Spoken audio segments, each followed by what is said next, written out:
I first saw Jesus as he was baptized by John the Baptist.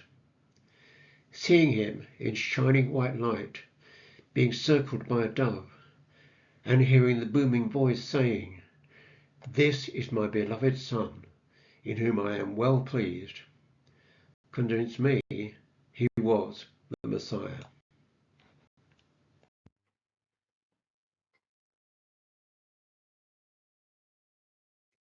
After my baptism, I looked everywhere for Jesus, but he seemed to have completely disappeared. So I returned to my farm, but continued to think about my wonderful baptism day and seeing Jesus.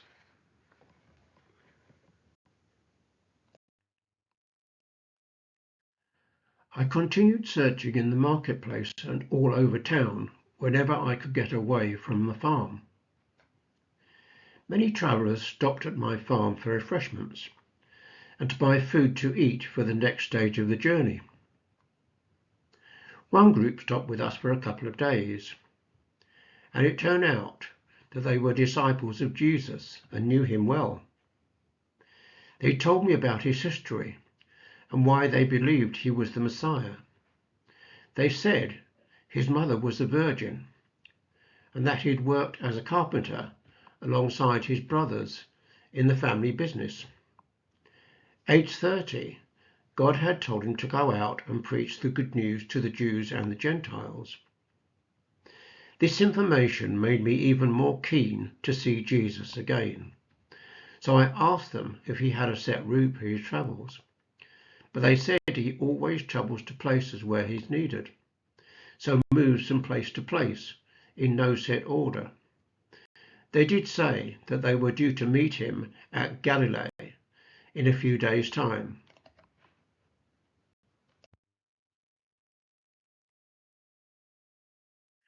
Although my wife did not share my desire to see Jesus, she confirmed that she and my two sons would look after the farm while I was away. When I got to Galilee, I asked what he'd done in the town and was told that he'd been healing the sick and preaching love and peace. I asked if he was still in town and was told that he was last seen heading towards the seaside with a large crowd following him.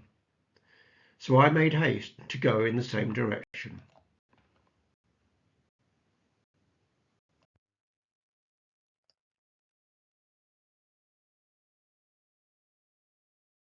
When I reached the site where Jesus was preaching, there was a huge crowd, and I could just see Jesus up on the side of the mount. Even though I was far away from him, I could hear his voice loud and clear. His message was again love and peace, with some stories showing examples of how we should care for each other. How I roared and laughed and clapped with the crowds as I understood his message.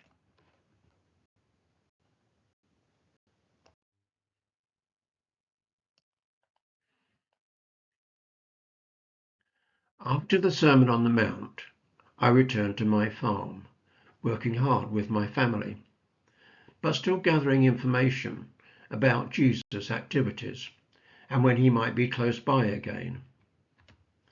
Wow, the things he was doing can only be described as miracles. You may say it's hearsay, but I was and am convinced that he is the Messiah. Let me tell you about some of his miracles.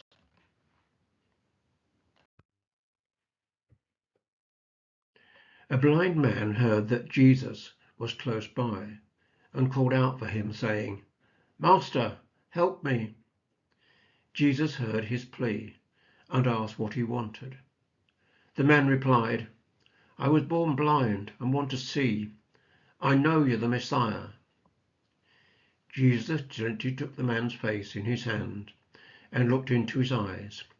Then he spat in his hands, rubbed them together and placed them on the man's eyes. When he removed them, the man looked around him at the crowd, seeing people and sunshine for the first time in his life, and he shouted, Thanks, thanks so much." And he hugged Jesus and joined the crowd, praising the Lord. Another time, Jesus was walking down the street with his disciples when a man suffering from leprosy came over, saying, "Lord, if you are willing, you can make me clean." Jesus said, "I am willing, be clean." The man was healed, and Jesus instructed him to show himself to the priest and offer the normal sacrifice, but not to tell anyone else.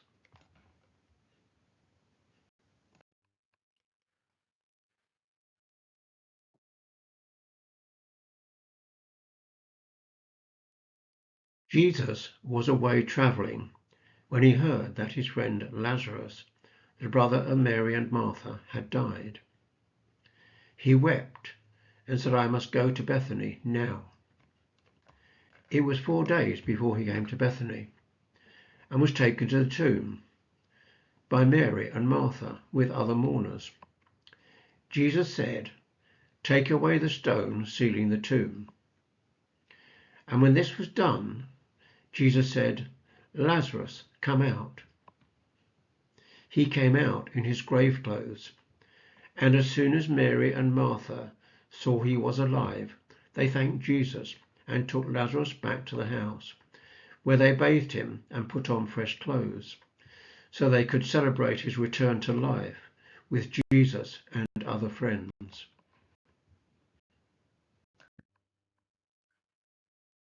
Having been enthralled by the stories told me by Jesus' disciples, I really hoped that Jesus would soon be close enough for me to see him again.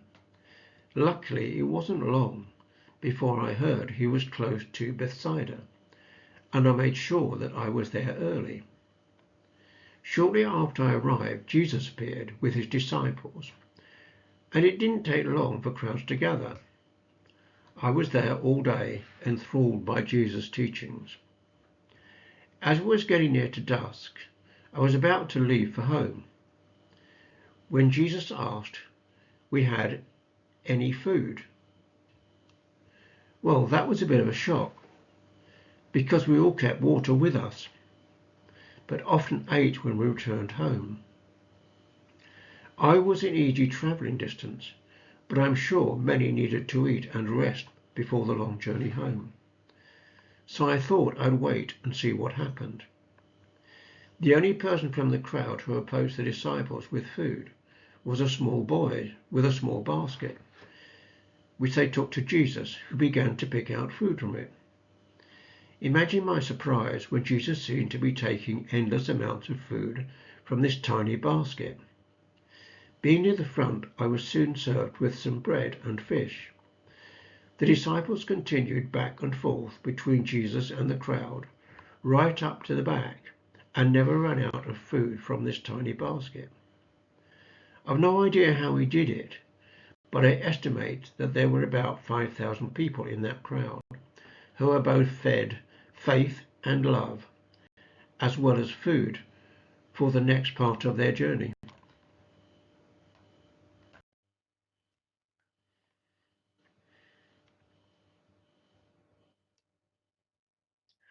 When the disciples stopped off at my farm on the way and told me that Jesus was going to Jerusalem, I knew that I must go there as well. And I'm so glad I did, because it was a real celebration for the Messiah, with people shouting and laughing and laying palm trees on the road, seeing this lovely, gentle man riding on a colt, entering Jerusalem with reverence, exactly as described by Zechariah. I will always remember that day. Everyone was so joyful.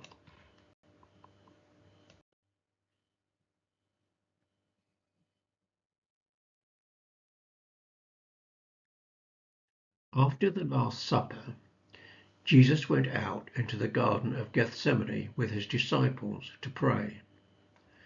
While he was there, the Jewish leaders came looking for him. And when they came nearby, Judas, went to Jesus and kissed him. So the leaders knew who to take away for judgment. When the disciples came to my farm and told me that Jesus had been put in prison by the Jewish leaders, I was devastated. They also said that they had found out that Judas had been paid 30 pieces of silver to identify Jesus.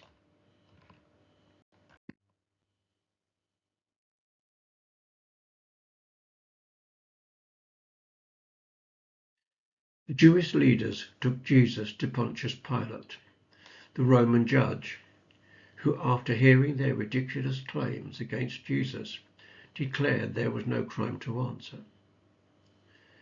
But the Jewish leaders continued to demand the death penalty. Pilate then said, "It is the day for pardoning a prisoner. Who do you choose, Jesus or Barabbas, the murderer?" The leaders chose Barabbas. At that point, Pilate asked for a bowl of water and ceremoniously washed his hands, saying, "I wash my hands of this matter, and the blood of this man will be on your hands if you proceed with the death penalty."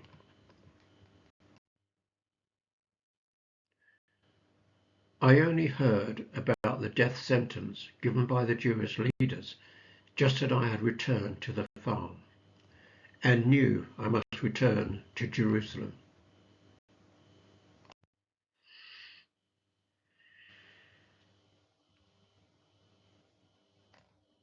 I arrived in Jerusalem, too late to do anything but go to the site, Golgotha, the place of the skull, later called Calvary. It was terrible, but I had to force myself to watch as they drove nails into his hands and feet. And then a soldier stabbed him in the side with a sword, while other soldiers were drawing lots for his cloak. All the time people were watching. Some were crying, and others catcalling. There were two women very close to the cross that I later learned was Mary, Jesus' mother, and Mary Magdalene, a lady who had followed Jesus ever since he had healed her. When he asked for water, they gave him vinegar. Although he was in great pain, he still asked God to forgive his persecutors before he died. A truly great and loving man who only ever taught love and peace, put to death by people who should have praised him. It was a terrible day.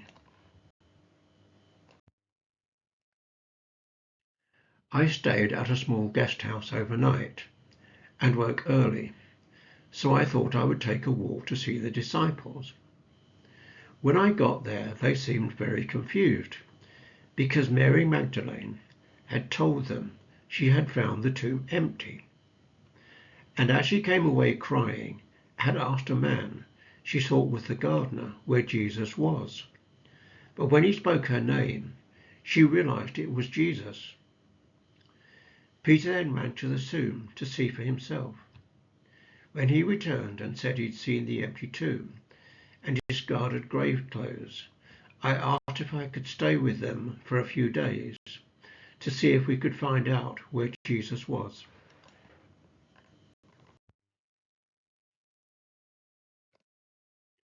Shortly after Peter returned, Jesus appeared in the room and spoke to everyone and enjoyed lunch with them, while he explained that he had more work to do on earth.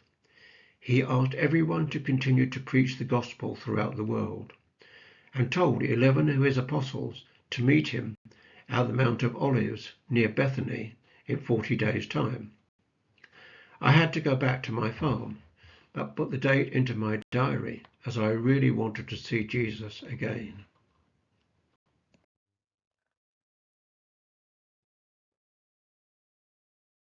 I got there just in time. Jesus said to his disciples that they must go out into the world preaching the gospel, baptizing people and appointing others to continue preaching the good news across the world. He also said he would be with us all to the end of the age. Then he ascended into heaven. I only got a glimpse, but I think I saw Jesus' mother, Mary, and his brothers amongst the crowd.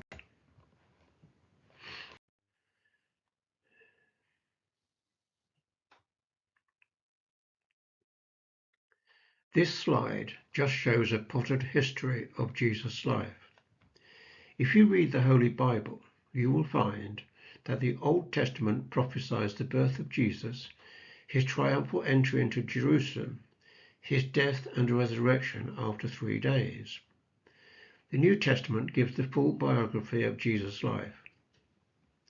If you look up the 10 Commandments in the Old Testament of the Holy Bible, you will see that these and the teachings of Jesus are the foundation for many countries' laws, and that if just his basic teachings of love thy neighbour as thyself, and only do unto others what you would expect them to do to you, are wise words.